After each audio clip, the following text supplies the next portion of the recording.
E agora vamos seguir com mais um conteúdo. Vou ficar aqui na ponta para recebê-las. Afinal, ser mulher no mercado de trabalho nem sempre é muito fácil. No painel sobre saúde mental, nós vimos alguns números que são alarmantes, principalmente para nós, mulheres. Coisas que nós já passamos dia a dia e ainda acontecem no nosso mercado. Agora, vamos tratar quais situações nós, aqui no setor de eventos e também fora daqui, já vivenciamos e como elas foram tratadas pelas empresas nas quais trabalhamos. Como, por exemplo, período menstrual. Há algum respeito no período menstrual de vocês, das empresas onde vocês trabalham? Ou até se você é a sua própria empresa, você consegue gerir um tempo de qualidade para você passar esse tempo? Talvez não. Gravidez, menopausa. E quem vai trazer esse tema para nós, quero recebê-las aqui. Com muito carinho, ela que dançou comigo. Muitos aplausos para a sócia e diretora da Reconvexo Pesquisa e Análise e também a pesquisadora de análise cultural, Fê Carvalho e Débora Viviane. Sejam muito bem-vindas. Quero dar um abraço em vocês, porque esse lugar é um lugar de sororidade, é um lugar onde a gente pega na mão uma da outra e se acolhe.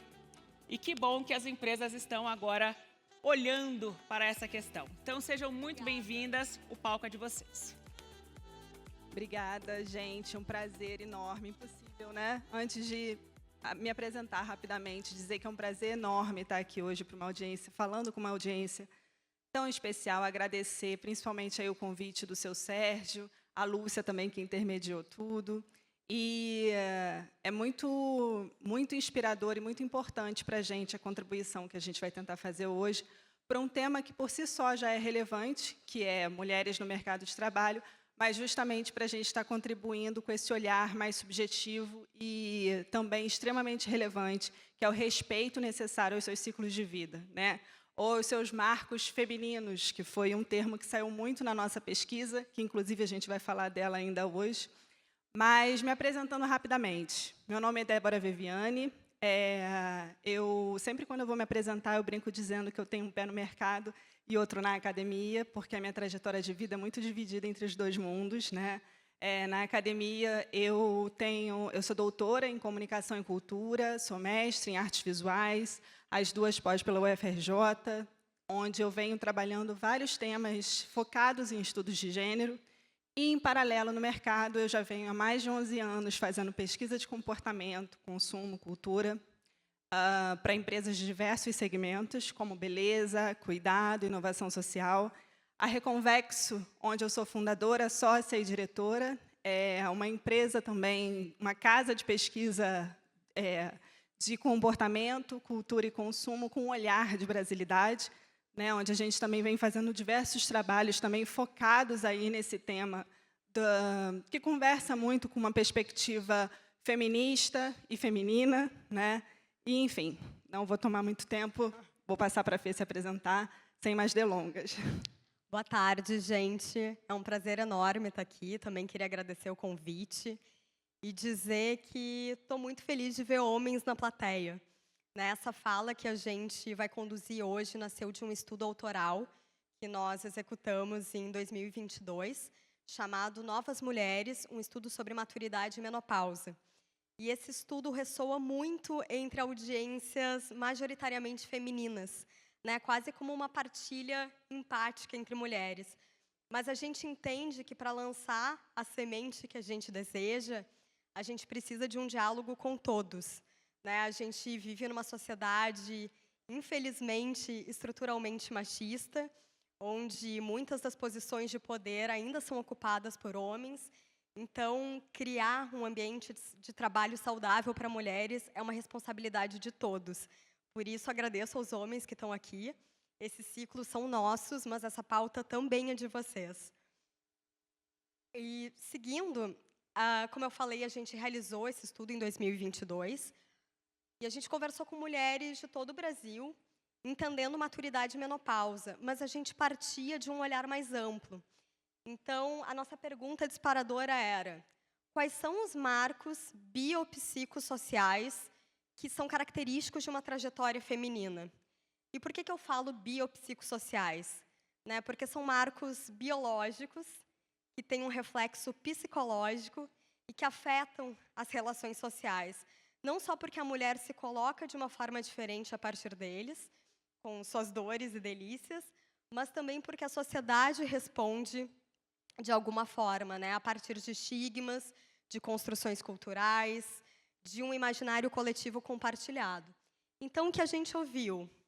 Menarca, puberdade, início da vida sexual, maternidade e menopausa, né? Menopausa como um marco dentro de uma fase maior de maturidade.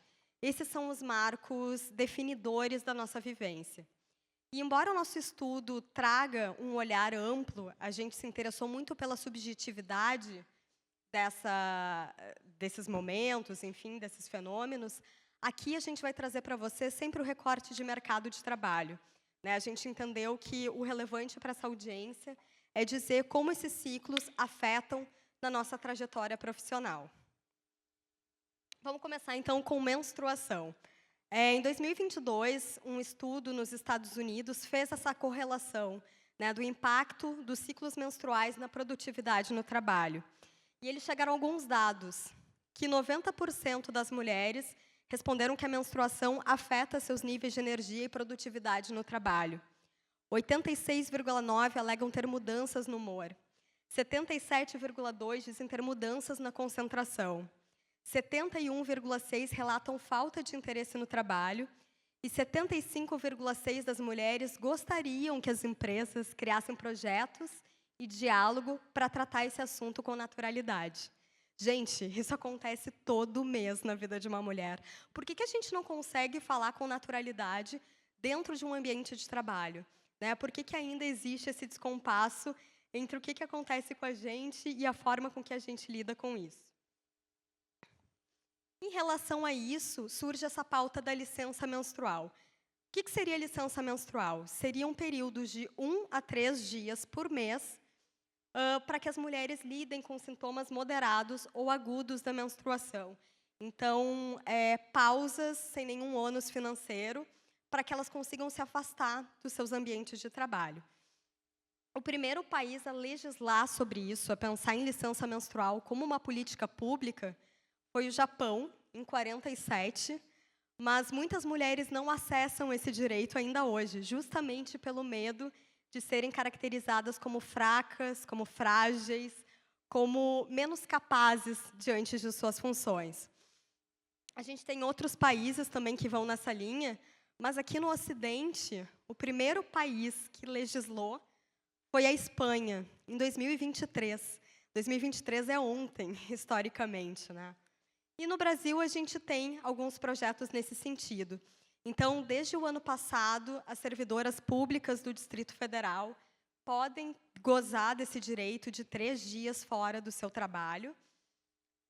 Em âmbito nacional, a gente tem um projeto de lei proposto pela Jandira Fegali, também que fala sobre essa possibilidade de afastamento, mas ele está parado na Câmara de Deputados desde 2022. Então, volto para esse ponto, né, da gente estar numa sociedade estruturalmente machista, numa casa liderada por, majoritariamente, homens, né? Fica claro, não haver o interesse de falar sobre isso. E no setor privado, o Grupo MOL, que trabalha com projetos de impacto social, foi o primeiro, foi pioneiro nessa ação, nessa política de inclusão. Então, as suas funcionárias podem sair 2 dias por mês. E o que dizem os números sobre o impacto na produtividade, né? Me parece muito fácil a gente cair nesse lugar comum de que as mulheres vão se afastar e as equipes vão ser menos produtivas, mas muito pelo contrário. A ONG britânica Coexiste mediu essa questão, né, o quanto a licença menstrual impacta na produtividade de empresas que estabelecem essa política e percebeu um aumento de produtividade geral nas equipes. Além disso, redução do turnover, queda nas taxas de falta, maior engajamento com as ações internas da empresa e fortalecimento da marca empregadora. Então, hoje a gente fala tanto em estabelecer conexões genuínas com o nosso público isso passa também por olhar para o bem-estar de quem faz parte do nosso negócio, né? E políticas de inclusão, de equidade, têm um papel fundamental. E aí, dando continuidade, na nossa pesquisa autoral, como a Fê colocou inicialmente, as mulheres, as participantes da pesquisa, elas trouxeram alguns marcos. E esses marcos eles acabaram sendo a espinha dorsal para a nossa investigação. E a maternidade surgiu como um marco feminino importante na trajetória das mulheres, segundo as participantes. E quando a gente olha para a maternidade, trazendo também sobre ela o olhar do mercado de trabalho, que é sobre o painel de hoje, a gente fica se perguntando, né, será que ela impacta a carreira das mulheres, as mulheres que estão aqui presentes, mães? Vocês sentem algum impacto? Será que ela causa algum efeito? É uma pergunta retórica, né? A gente sabe que sim, e a gente sabe que o impacto é muito grande. E, para ilustrar, a gente trouxe uma pesquisa. Na verdade, é uma reportagem da Veja, mas ela circulou em vários veículos de comunicação. É uma pesquisa realizada por pesquisadores do Reino Unido e da Universidade de Princeton, na qual eles realizaram um estudo com 134 países, com homens e mulheres com e sem filhos de 134 países, então um escopo amostral bastante relevante, né, do ponto de vista de pesquisa. E essa pesquisa trouxe alguns números que impressionam, né?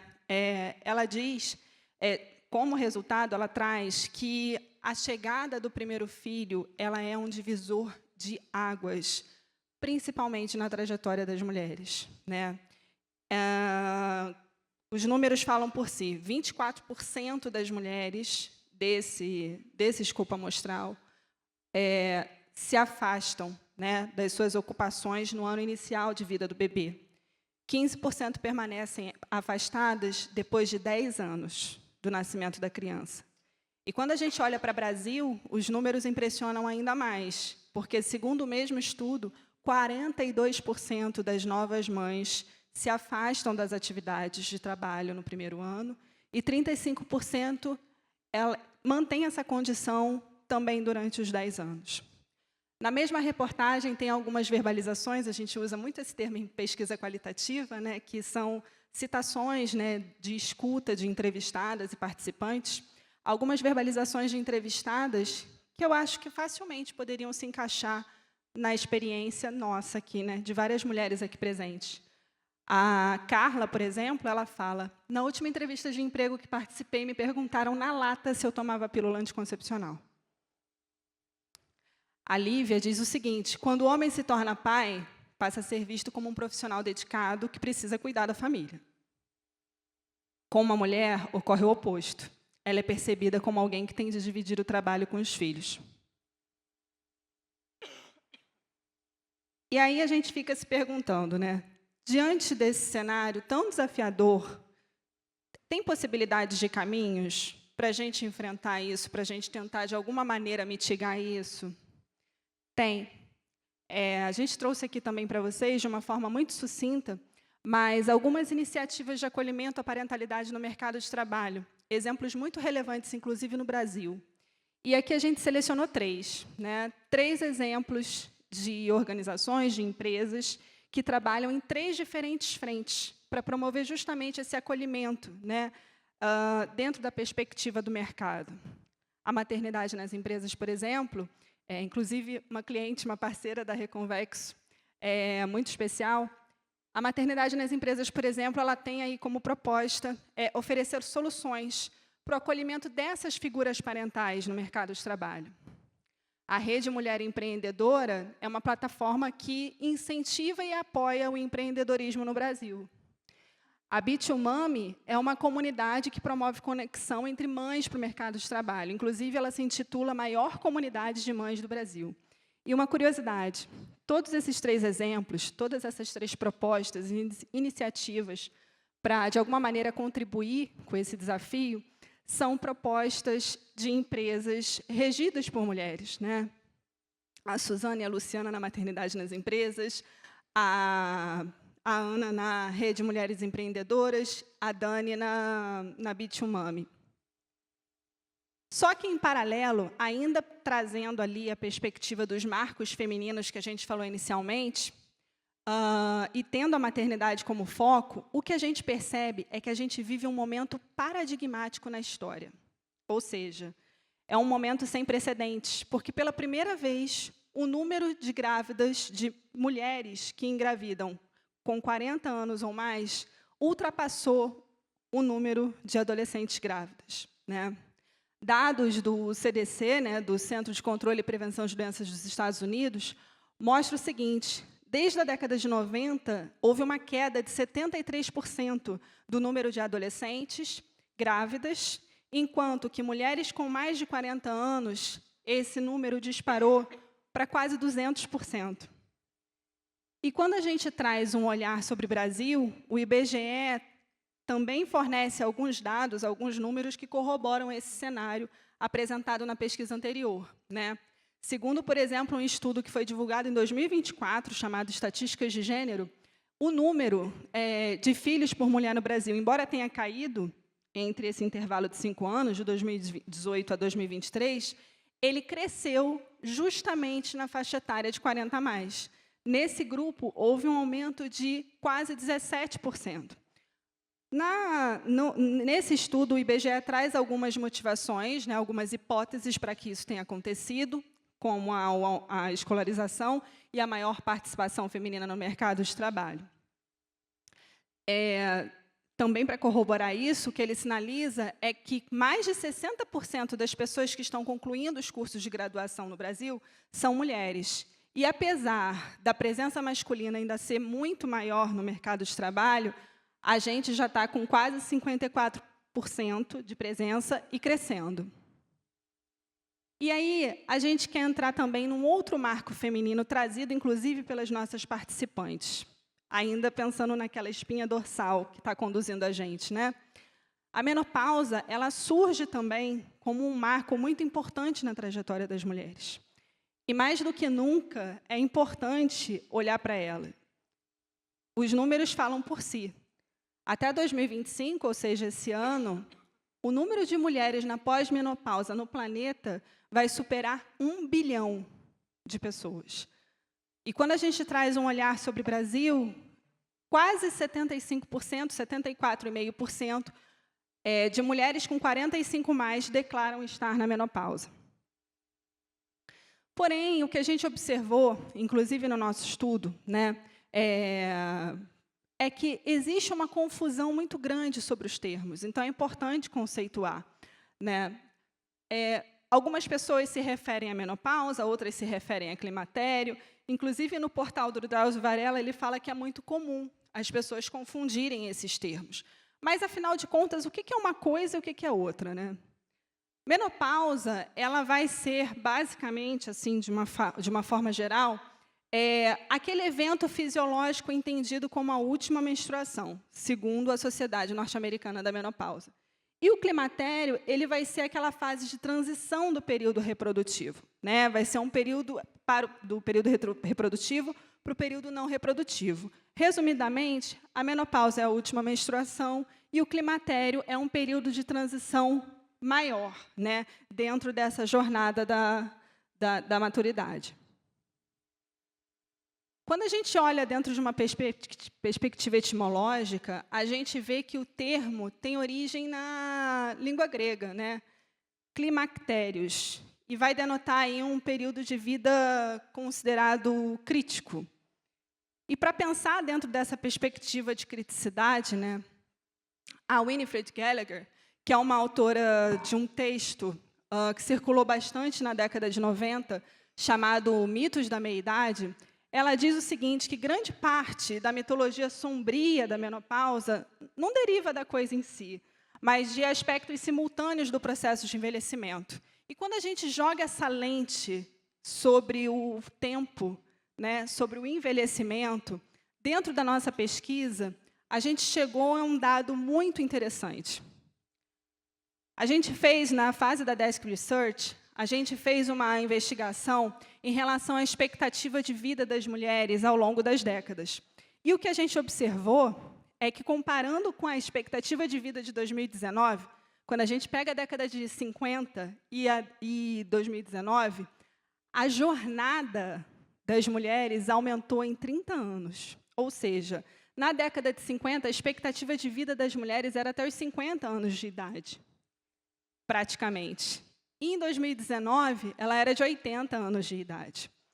E o que isso significa, né? O que isso significa do ponto de vista prático, mas também subjetivo? Um insight muito interessante. Porque se na década de 50 a menopausa coincidia com o fim da vida, hoje, na contemporaneidade, ela é um marco da segunda metade dela, né?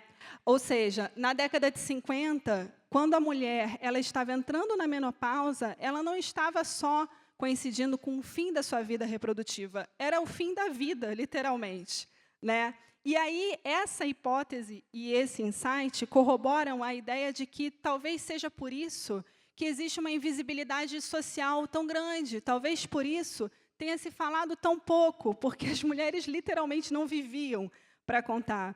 E hoje, o que a gente vê é que isso foi ampliado em 30 anos. Então, quando a gente traz uma lente sobre as novas vivências na contemporaneidade, a gente vê que, na verdade, houve um grande plot twist, né?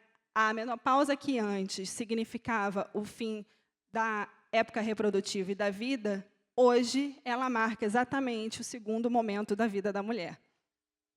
E agora, para dar continuidade. E, gente, já puxando, então, para a questão do mercado de trabalho, tem um fenômeno chamado janela de vulnerabilidade, que acontece dentro desse período da menopausa. Por todas as questões hormonais, por todos os estigmas sociais, foi entendido que as mulheres têm 45 a 68 mais chances de entrar em um processo depressivo. Então, todo esse cerceamento, toda essa morte simbólica das mulheres pode levar ao adoecimento mental. E a gente traz também a pesquisa, né, a fala de hoje de manhã, que trouxe muito sobre essa questão. E eu sempre volto para esse ponto, assim, a gente teve muitos avanços sociais, eles são inegáveis, mas a gente tem uma construção patriarcal que persiste. Então, a mulher, por mais que tenha assumido muitos papéis na sua vivência, ela é ainda atrelada às funções de cuidado e de reprodução, né? É a mãe, é a cuidadora, é a pessoa, a filha, a esposa. Então, essa transição do período reprodutivo para o não reprodutivo coloca as mulheres, e a gente ouviu muito isso na nossa pesquisa, num certo medo do ostracismo social. O quanto elas ainda vão ser úteis enquanto existência, né? Isso, por mais que a gente racionalize que não, está muito marcado, né, dentro das nossas trajetórias subjetivas.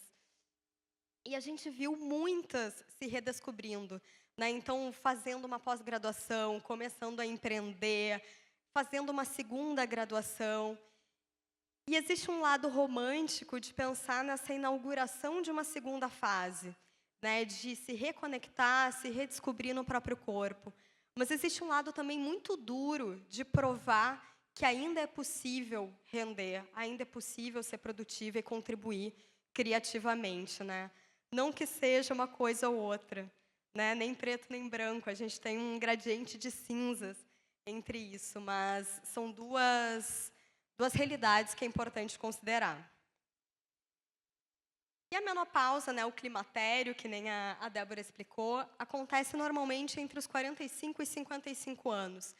Então, é um período que as mulheres estão no ápice das suas carreiras, né, que estão com conhecimento acumulado, com experiência, muitas vezes estão em cargos de liderança. E essa invisibilidade, né, essa falta de suporte no ambiente de trabalho, pode exacerbar os sintomas, inclusive nessa janela de vulnerabilidade e o estresse. A gente tem dados de uma outra pesquisa que falam que 79% das mulheres relataram diminuição na capacidade de concentração, 68% mencionaram aumento no nível de estresse e 49% revelaram uma menor paciência com clientes e colegas. São números muito parecidos com aquela pesquisa da menstruação, né? Então, são fenômenos biopsicossociais que nos atravessam de uma forma muito semelhante. E o efeito acumulado de tudo isso é que 1 em cada 10 mulheres deixa o seu emprego durante esse processo de climatério, né? Isso também é dado de uma pesquisa dos Estados Unidos.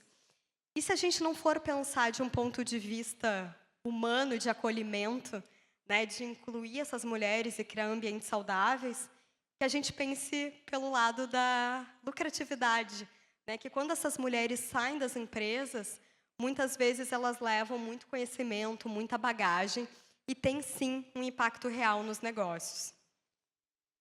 Tem uma outra pesquisa na McKinsey que é muito legal, que eles falam sobre as microagressões, que são esse preconceito que não tem cara de preconceito e que acontece com muita recorrência nos ambientes de trabalho.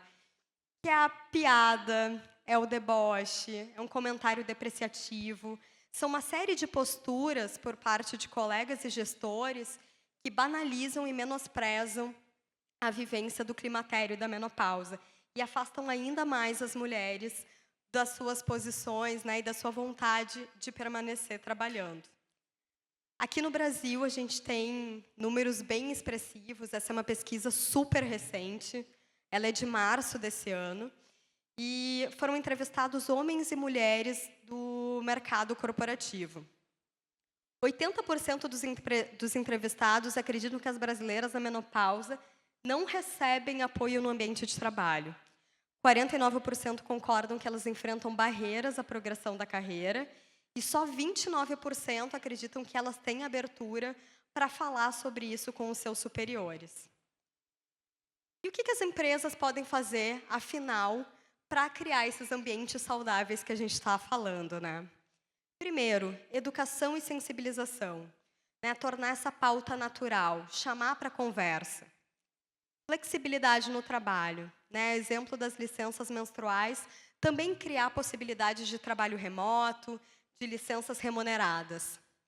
Ambiente de trabalho confortável, não só do ponto de vista subjetivo e emocional, mas do ponto de vista prático. Ar-condicionado, temperaturas adequadas, uma área para respiro, disponibilidade de água. Apoio em saúde, então ter equipes multidisciplinares que olhem para essas mulheres. E políticas de inclusão. Se tudo isso ficar muito subjetivo, muito difícil de botar em prática, a Sociedade Internacional de Menopausa lançou, no ano passado, o Guia do Empregador. Então, no site deles tem disponível para download, gratuito, uma cartilha que mostra, né, como que a empresa pode fazer com que tudo isso aconteça na prática.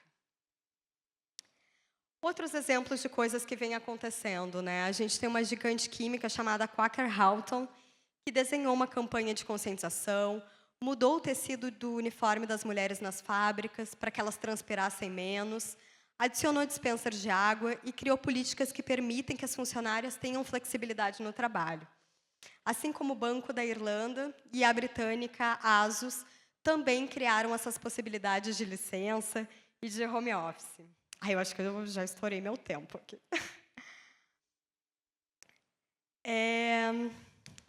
Então, gente, é desde o macro até o micro, a gente pensar, né, na temperatura, no tecido, no uniforme, em possibilidade de ouvir essas mulheres, de fazer com que elas se sintam presentes, visibilizadas, honradas dentro dos seus ambientes de trabalho. Aqui um pouquinho do nosso estudo, né, ele foi conduzido em 2022, por essa equipe de mulheres. A gente teve 4 fases. Uma primeira de olhar para os dados que já estavam disponíveis para outras pesquisas. Uma segunda fase de grupos focais. Então, conversar com 24 mulheres em grupos, né, mulheres de todo o Brasil, que estivessem vivendo o período do climatério e da menopausa. Uma terceira fase de entrevistas em profundidade, online também, de individualizar a experiência de cada uma dessas mulheres. E depois a gente viajou para essas 4 capitais, né, São Paulo, Rio, Porto Alegre e Recife, para gravar um mini documentário com 6 dessas mulheres. Então, conhecer a casa delas, a vida delas, mergulhar um pouco mais nessa experiência que nos interessa mercadologicamente, mas também a nível pessoal, porque é o nosso porvir, né? E é tão pouco discutido.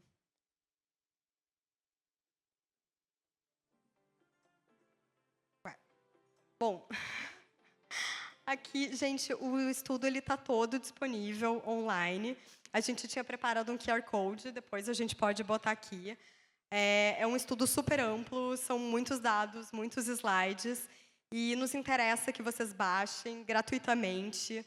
O documentário está disponível também junto com a apresentação, porque a nossa intenção realmente é democratizar essa informação e falar mais sobre isso, lançar essas sementes, para que seja mais fácil para a gente conseguir trabalhar e ter uma carreira. Obrigada.